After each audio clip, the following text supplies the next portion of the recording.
And then they would take a harder rock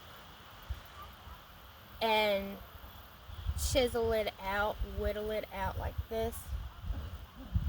And I brought a sample of a sandstone rock. This is a sedimentary rock. It has layers, so this would not be good for an arrowhead because it would break.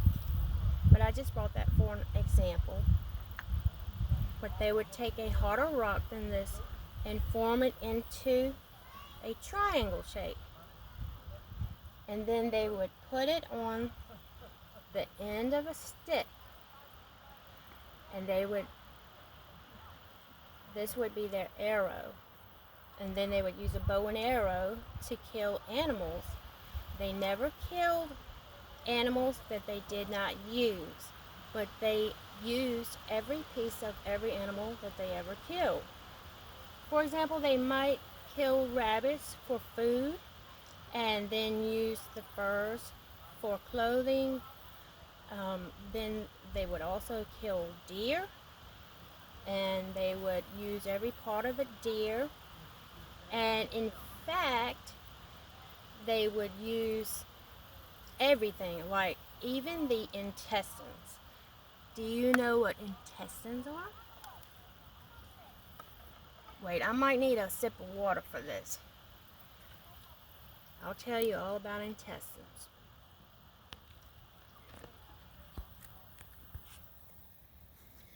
Intestines are a part of all mammals. Even we have intestines, and they're in the lower part of your belly. You eat your food, it goes to your stomach, and then it travels around in here, and then it leaves your body. Do you know what I'm talking about? Okay, all animals do that, but anyway, the poop travels through the intestines and then leaves the body. Indians would use the intestines and make things that they needed out of the intestines. They would also use sinew. Those are things around joints, and it kind of like string. They would dry it out and use it for string. That's where I'm going with this, string. So pretend like this is sinew out of a deer, and they have dried it and made it into a string. They would take a stick and the arrowhead and wrap it around. Do you think they just did it once? No, they did it many times and much better than this. But that's how they would get that on there. And see the indentions? That's why they had those indentions, so they had somewhere to wrap that string. Okay, now if they were going to make a larger arrowhead, perhaps out of a rock like this, they would need a much larger stick for their arrow. And it has to be straight. No curves, no bends in it. It had to be straight. Also, they could take an even larger one and make a spear for spear fishing. They probably even went spear fishing in this lake.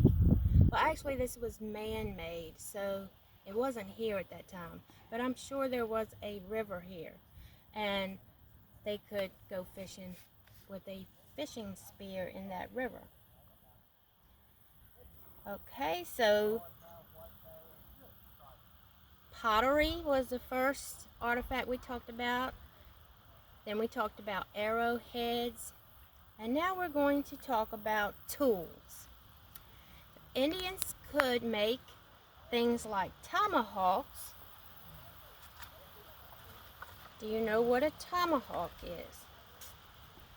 A tomahawk is something that you use to hit. You would hold it in your hand and use it like a hammer or maybe one end would be sharper and hit it to use like an axe to chop wood. They would use these with building. They would also use these in war as a weapon. But we're talking about tools. So I have drawn a stick here, and that would have to be a nice, strong, sturdy stick, and a large rock here that they would shape into this form that would be good for building things, like their homes. And most Virginia Indians lived in Yehakens. Some people say Yehakens. It's very similar to a longhouse. And I know that you studied longhouses in second grade, so you already know what that is. But that's a tool. Okay, another tool would be what we call a mortar and pestle, and it's for grinding corn. They would take a large stone, a large rock like this big, and then they would take another, this would be a rock, but maybe like this long, and they would put corn in it, dried corn, and then they would mash it like this and crumble it up and make it into something that we call cornmeal, and then they could use that for food. But that's another type of tool. And actually some of you have these, and some of you still use them. And I have had students that are Hispanic that told me that they grow the corn, dry the corn, and then grind the corn. And the Indian